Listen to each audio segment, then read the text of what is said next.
Ja se on aika jännä, jos me verrataan Suomea ja Ruotsia. Niin ruotsalaiset Ruotsissa, niin niiden mielestä niillä on maailman paras itseluottamus. Koska esimerkiksi, jos sä, mikä sun nimi on? Janne. Esimerkiksi jos sä, Janne, näkisit jonkun svenskin, ja sillä svenskalla molemmat jalat poikki tästä näin. Ja sä, Janne, sanoi sille svenskille näin, että Herra Jumala, tullahan molemmat jalat poikki. Niin se svenski sanoisi, niin on, mutta sulla ei.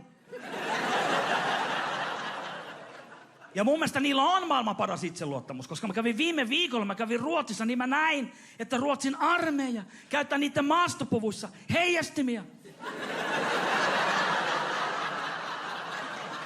Jumalauta, siinä on itseluottamusta. Häh?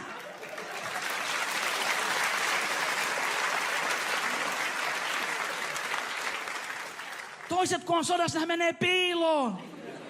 Ettei tuu nappi päähän. Mutta ei ruotsalaiset, ei. Pitää vähän näkyä. Ja sitä paitsi täällä metsässä muitakin miehiä.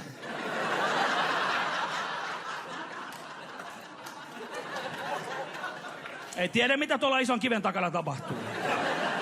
Mitä koko komppania? Minä antaudun. Ja Janne tulee mukaan.